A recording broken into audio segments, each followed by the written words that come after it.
biasa mengendalikan situasi dan kondisi, sehingga para penjahat tadi tidak satupun yang berhasil untuk mencapaikan.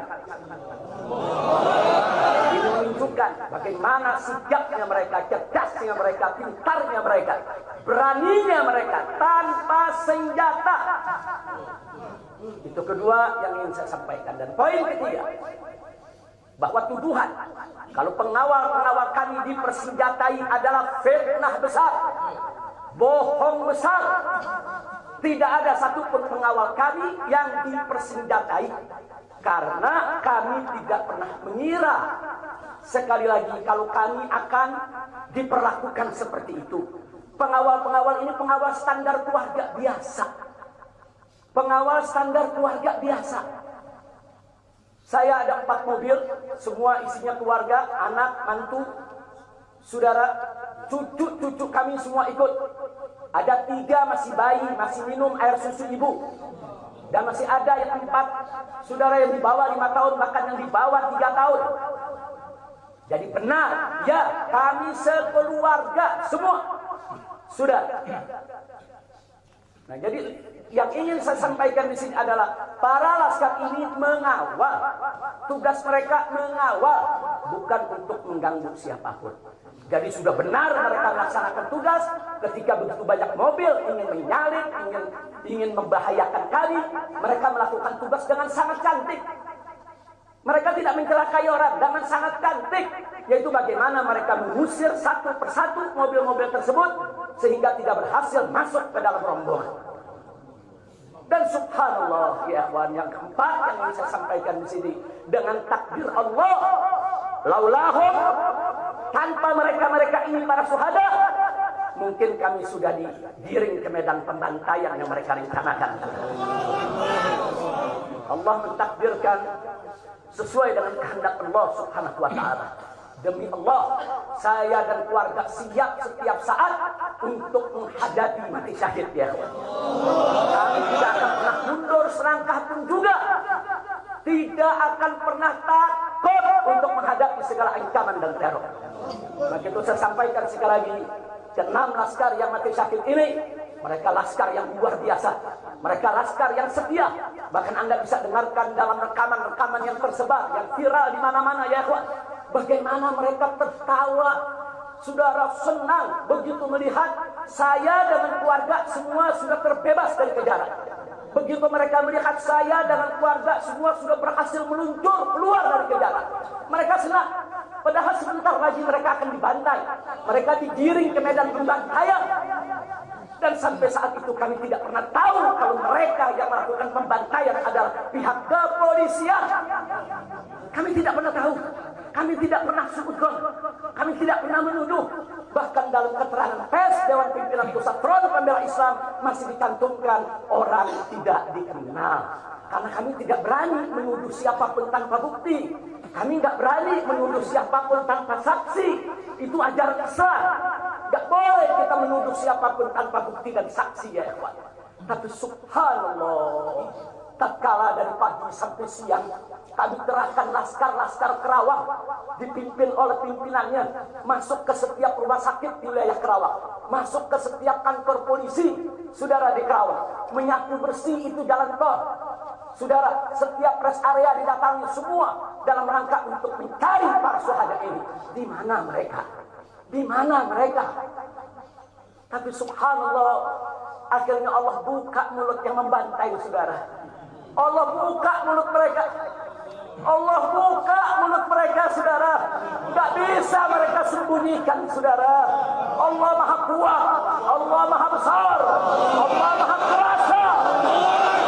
Allah buka siang itu. Kapolda Metro Jaya mengakui, ya kawan, kalau para penyerang, para penyergap, para penguntit, saudara, yang kami semula duga mereka bajingan penjahat, saudara, yang ingin mencelakai kami, ternyata diakui sebagai bagian daripada penyelidikan, bagian daripada penyidikan Polda Metro Jaya.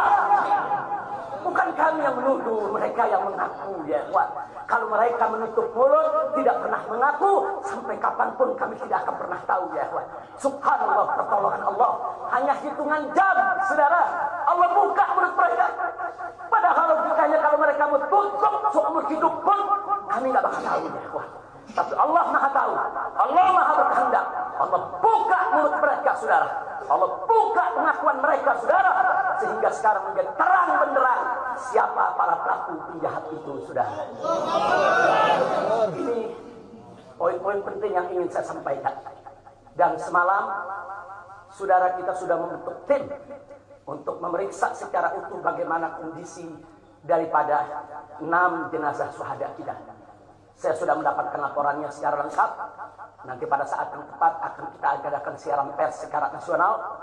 Dan saya sampaikan kepada seluruh bangsa dan rakyat Indonesia. Kami akan menempuh jalur hukum secara prosedur. Kami akan kejar siapapun yang terlibat dalam pembantaian ini. Kami tidak akan biarkan mereka tidur tenang sampai mereka lari ke lubang semut pun sudah.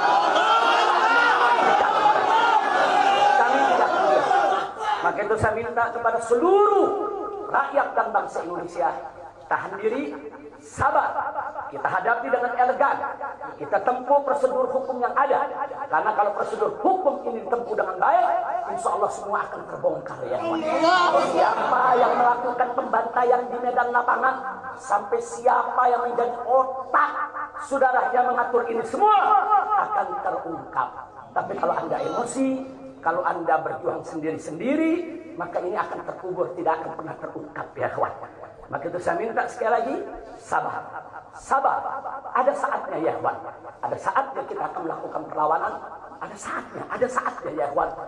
Syuhada kita yang 6 ini saudara, mereka sudah melakukan tugas jihadnya menjaga habaib, menjaga ulama, dan mereka sudah mendapatkan hadiahnya dari Allah, mati sebagai syahid.